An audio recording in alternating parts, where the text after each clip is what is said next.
The doctor was at the console thinking about where to take Louisa next. While he was fiddling with the controls, the scanner started to pick up random televised news reports of a dead child found lying face down in the middle of a road, and his ears pricked up. He listened in at what happened. The child had no name nor identification, and the news reporter then mentioned about a psychiatric facility known as the Stamer Institute on the outskirts of Cheltenham. One of its founders, called Dr. Simon Maguire, was interviewed about the incident. The man was twitching when being talked to, pulled out a small black crayon shape and inserted into his neck.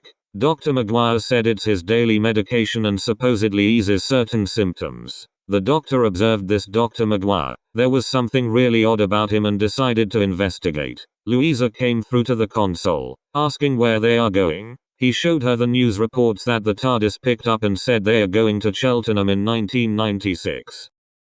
The doctor and Louisa emerge out of the TARDIS, which had parked itself near the called-off area. Some police officers were redirecting some motorists away, and then one of them told the doctor to move away. The doctor presented out a badge and handed it to the officer. He looked and was taken aback a little. He said to the doctor he was involved with UNIT and that someone else from the organization has turned up. The doctor was surprised but sorta knew that UNIT might have sent someone to investigate, and then the officer let him go to the murder scene. When he walked up, he noticed a woman with auburn hair, a black leather trench coat and battered leather boots. She making notes on the child's death and then came into contact with him. The doctor asked who she was. Her name Shannon Beaumont and was part of UNIT's paranormal division. The doctor thought the paranormal division was shut down because of a Glaswegian psychologist went a bit AWOL. Shannon said to him that it recently opened again due to numerous reports of psychic events and phenomena. She also knew of the doctor and his ties to UNIT. He said to her that he left the organization a long time ago. Must have been to do with the Zygons and Loch Ness. She corrects him that it was to do with Morgaine. He thought for a second and realized that it was something recent that he forgot about. He then introduces Louisa to her. The three looked at the institute and wondered how to get in. Shannon said that security is tight and even the police couldn't get inside. The doctor thought of a plan to get in and wonder what secrets are in this place.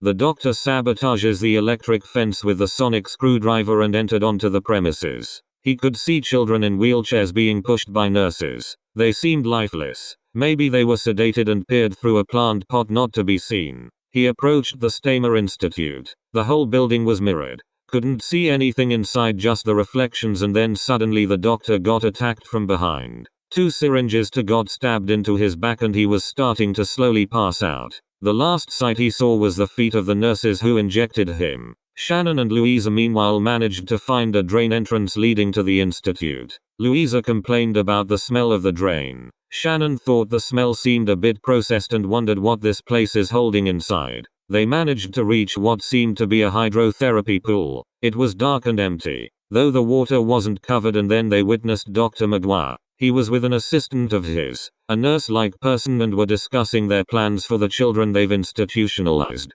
Shannon and Louisa then realized that this place is for rehabilitated children. But what's its purpose?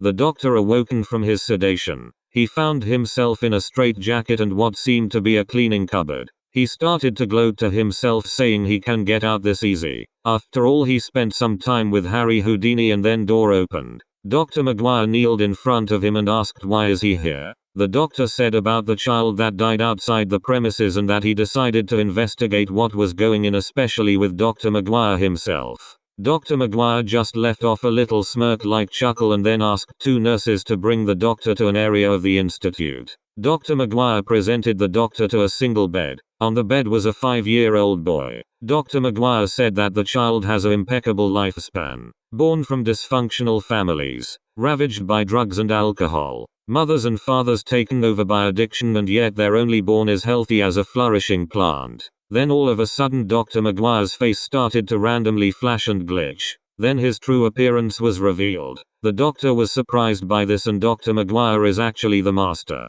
The doctor said to him how did he end in 1996. The master said he was digging up the doctor's past and what place to go was when he landed after his regeneration. The doctor knew what he meant. Kendall 1989, and then asked what does that town mean to any of this. The master said he had taken the 10 kidnapped children that Sukannon was going to drain their life forces for profit and imprisoned them in this institute. But he's not doing this alone. Something from ancient Gallifrey is here, and the doctor's eyes glared. What on earth could it be? A silvery metal woman with red eyes and a snake-like body silvered in amongst the two. What it was that a Gallifreyan known as Anadis had been resurrected. The master somehow came into contact with and somehow became in league with her. Anadis was a medicine woman on their home planet but got executed by the Time Lords due to numerous killings and experiments on their people. She was encased in a living metal known as Validium and was buried on the outskirts of the Citadel. The doctor only knew this by word of mouth over the years when he was still on Gallifrey. Anadis then approached the doctor and presented her hands out. He frantically said to her what she was going to do with him. All she did was stare at him while the master looked on sneeringly. Shannon and Louisa entered a large bedroom area where the children were asleep. Shannon checked them and said they are sedated. Louisa wondered what this Dr. Maguire's plan is, and then the children suddenly roused up from their beds. They said all praise SHREEVA and continued on. Shannon said they are somewhat brainwashed, and then the children started walk out of the room. The doctor meanwhile had got his mind scanned by Anadis and she scarily gleamed at him. She knows his whole history on Gallifrey and his relationship with the master. The doctor was dazed but also in pain as getting his mind searched felt like a drill being inserted into his cranium. The children then entered in the large dark area where the 3 Gallifreyans stood. The children went on praise the name SHREEVA and the doctor said what is going on? The master said that the children are worshipping Anadis by calling her SHREEVA, a mother god for the broken homed, and that she'll be taking their life forces to make return to her original form. The doctor revolted at this. The master silenced him by knocking him out and Shannon and Louisa quickly came in. They then witnessed who SHREEVA was. She was beginning to suck the lives out of the children the doctor once saved 8 years previously. Shannon tried to intercept Anadis from killing the children and brought out a gun from her trench coat pocket. She pointed it at the silvery woman. Louisa tried to persuade her not shoot, but Shannon disagreed to this and fired a bullet at Anadis. Anadis took umbrage with this and fired back a shot of lightning. Shannon fell to the floor lifeless and was left with deadpan expression with blood dripping down from her eyes. The master called out Anadis' outburst and she fiercely turned to him. The doctor woke up again. He saw Shannon's dead body and Louisa's scared expression. The doctor in anger busted out of the straitjacket and confronted both the master and Anadis. The two then suddenly butted heads, which led to a devastating confrontation. Anadis and the master fell into the hydrotherapy pool. The doctor and Louisa then looked on as both were starting to steam and burn. The hydrotherapy pool was filled with acid. Anadis screamed loudly as her metallic skin started to melt away. The master managed to get out of the pool, but his appearance was reduced to a muscular skeleton. He breathed heavily and slowly died on the tiled floor. The doctor realized that the pool full of acid can make Validium disintegrate. He wasn't sure if the master was going to double-cross Anadis and that the whole institute was his plan all along. Louisa said maybe Anadis was his puppet. He could have resurrected her from his home planet. A bit of grave digging and he pondered. Maybe. The doctor said to Louisa that they need to take these kids home to where they originally were. In his mind he wasn't looking forward to it, but he has a duty of care and inside begrudgingly he had to do it, whether he liked or not.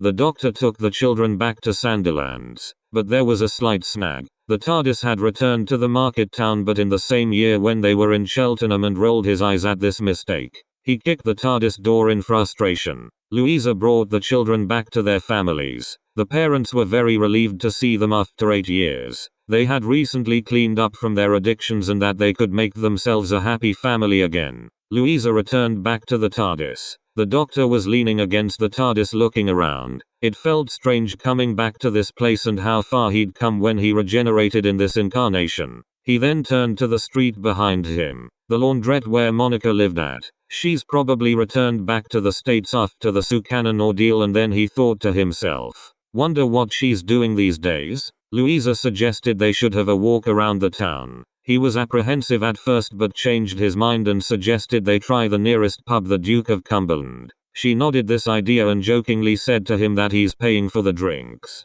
He smirked at this and locked the TARDIS door. They walked off down the street and headed off, leaving the TARDIS where it was originally in the first place when the doctor first arrived.